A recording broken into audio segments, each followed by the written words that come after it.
वह आखिरी चिट्ठी। दिन के 12 बजते ही रीना बेचैन हो जाती थी। तुरंत अपने बक्से की तरफ झपटती थी और एक चिट्ठी निकालकर अमरैया की तरफ दौड़ पड़ती थी। आज भी 12 बजते ही उसने ऐसा ही किया। आंगन में बैठी माँ उसे देखकर भी अनजान बन गई और रीना के दरवाजे से बाहर जाते ही अपने पल्लू से अपनी आंखों में उमड़ते आंसुओं को पोंछने लगी। यही वह समय होता था जब डाकिया अपनी साइकिल पर चिट्ठियों से भरा बस्ता रखकर अमरैया के सामने की पगडंडी से गुजरता था। रीना रोज आशा भरी नज़रों से डाकिया बाबू को इस उम्मीद से देखती थी कि हो सकता है कि कभी चाचा उसे कोई चिट्ठी पकड़ा कर कहे कि बिटिया यह लो, आज तो तुम्हारे नाम का पवन बाबू की चिट्ठी आई है। वह दौर गुजरे साल से ऊपर बीत चुका था जब यही चाचा हर हफ्ते उसे एक चिट्ठी लाकर देते थे और बड़े प्यार से पुकारते थे, रीना बिटिया दामाद बाबू का संदेशा आया है, तैयारी कर लो ससुराल जाने की। और फिर माँ से हंसते हुए कहते थे, बड़ी भाग्यशाली हो भौजी, हीरा जैसे दामाद खोजकर लाई हो, कितना प्यार करते हैं हमारी बिटिया से। रीना के गाल यह बात सुनते ही गुलनार हो जाते थे। हाथ से ओढ़नी का पल्लू पकड़ शर्माई शर्माई सी वहाँ से भागकर कोठरी में समा जाती थी। 5वीं तक पढ़ी थी रीना, सो चिट्ठी पढ़ने में बहुत दिक्कत नहीं होती थी। पति की प्रेम की पाती को पढ़ लेती थी। उफ, कैसी कैसी प्यार की शायरी से भरी होती थी चिट्ठियाँ। लगता था कि पवन बाबू ने दिल ही चीर कर रख दिया है सामने। न जाने कितने वादे साथ जीने मरने के, जाने प्यार की कितनी कसमों से भरी रहती थी वे बतिया। सदा लिखते थे कि तुम मेरे दिल की रानी हो, 7 जन्मों का नाता है मेरा तुम्हारा, मैं तो 14 जन्मों तक तुम्हारा ही रहूँगा। रीना, बिना तुम्हारे मेरा कुछ नहीं। उन्हीं चिट्ठियों को छाती से लगाए सोती थी रीना।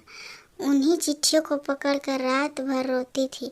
पति के साथ बिताए वह दिन बेचैन कर रहे हैं रीना के आज को। आज आंखों से आंसुओं की निर्झर नदी सैलाब बनकर बह रही है। कभी इन चिट्ठियों को सखियों संग बैठ पढ़ती थी, उनकी छेड़खानियों का मज़ा लेती थी रीना। वे पढ़ पढ़ कर कितनी चुटकियाँ लेती थी। चिट्ठी में लिखी शायरियों पर जितनी चुटकी उतने ही गाल दहकते थे रीना के। आंखों से लज्जा से झुक जाती थी पर मन ही मन मुस्कुराती ही रहती थी। अब डाकिया चाचा का इंतज़ार वह रोज़ करती थी 12 बजे। चाचा भी जानते थे कि रीना किस उम्मीद पर बैठी रहती है रोज़, पर अब वह आवाज़ नहीं लगाते थे कि बिटिया तुम्हारी चिट्ठी आई है पवन बाबू की। वह उस पगडंडी से रोज़ गुजरते थे दिल पर बोझ लेकर। भरसक प्रयास करते थे कि रीना की आंखें की उम्मीद से उनकी आंखें न टकरा जाए। वह सिर नीचे किए जल्दी से जल्दी वहाँ से गुजरने की कोशिश करते थे।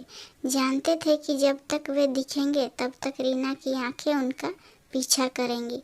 कितनी बार लिख चुके हैं महकमे में कि यहाँ से उनका तबादला करवा दें, पर ना तो तबादला ही हो रहा है और ना रीना की आंखों की वीरानी झेली जा रही थी। यहाँ बैठकर रीना तो अपने ब्याह की यादों के समंदर में डूबी जा रही थी। रोज़ की तरह 5वीं में पढ़ती थी रीना जब बापू ने माँ को खुशखबरी सुनाई थी कि शहर में रहने वाले मनोहर लाल श्रीवास्तव जी के सुपुत्र चिरंजीवी पवन कुमार के साथ रीना का ब्याह तय हो गया है। पवन कुमार उस समय 10वीं में पढ़ते थे और 2 माह बाद रीना का ब्याह हो गया। रीना बहुत खुश थी। अपने ब्याह पर नए नए गहने, नए नए कपड़े, न जाने कितनी मिठाई छुप छुप कर खाई थी। सखियों के संग कोई हिसाब नहीं। गौने की रस्म तीसरे साल की ठहरी और वह नन्ही सी रीना श्रीमती रीना बन गई। ब्याह के बाद माँ ने पढ़ाई छुड़वा दी, यह कहते हुए कि अब ब्याह हो गया है तो गृहस्थी के काम सीखना है, ससुराल में यही विद्या काम आएगी। तीसरे बरस गौना हुआ। बांका छैल छबीला पति पाकर रीना निहाल हो गई। उस पर पवन का इतना प्यार कि वह बली बली जाती थी। पवन भी सुघड़ अपूर्व सुंदरी पत्नी के रंग में रंग गया। बालक वर बालिका वधू पढ़ाई लिखाई छोड़कर पवन बाबू दिन भर पत्नी के आगे पीछे डोलने लगा। मूंछ की रेख तो अभी निकलनी ही शुरू हुई थी। दोनों ही नासमझी के उस दौर में थे कि कुछ सूझ बूझ नहीं रही। बस रीना दिन भर ठुमकती और पवन बाबू निहाल होते रहते। माँ की आंखों से बचकर सारे दिन पवन बाबू का वह प्यार का गागर ही तो मन में फांस की तरह चुभता है। यादों की वह गठरी दिल से निकालने का नाम ही नहीं लेती है।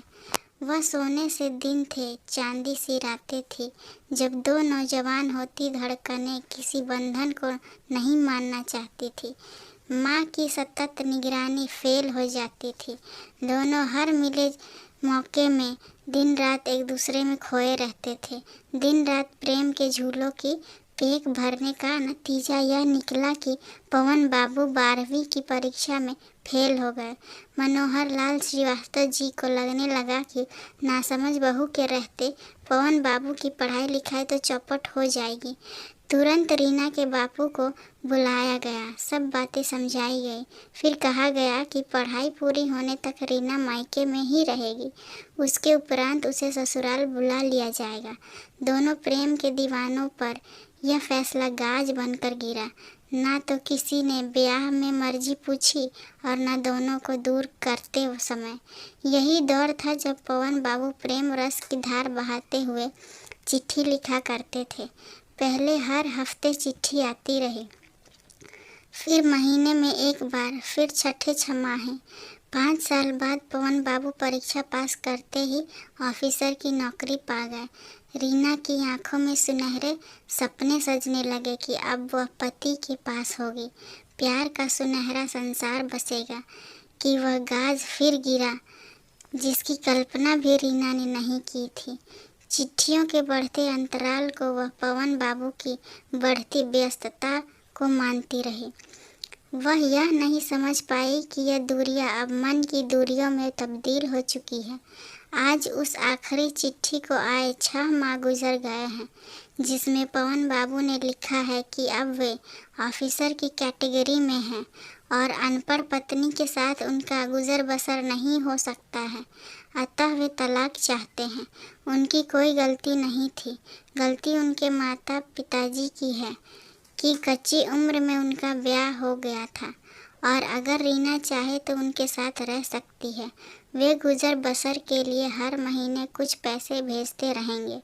रीना के प्रेम के घरौंदे की नींव इतनी कच्ची निकली कि किसी सुजाता वर्मा ने उसकी जगह पवन बाबू के जीवन में ले लिया, जो उनके ही साथ पढ़ी थी और साथ ही नौकरी कर रही थी। टूटे हुए सपनों के साथ रीना का रिश्ता और मजबूत होता जा रहा है।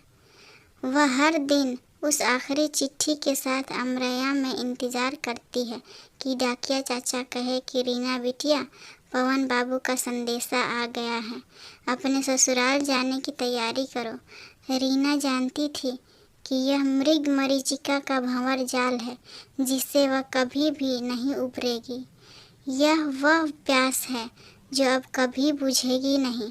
पर एक बार वह ऑफिसर पवन बाबू से पूछना चाहती थी कि अगर यह शादी उनकी गलती नहीं है तो क्या यह शादी रीना की गलती है, और अगर उसकी भी गलती नहीं है तो सज़ा की हकदार सिर्फ वही क्यों है। अगर ये छोटी सी कहानी आपको पसंद आए तो लाइक, कमेंट और शेयर करें। चैनल पर नए हैं तो सब्सक्राइब करें। इस कहानी को सुनने के लिए आपका बहुत बहुत धन्यवाद।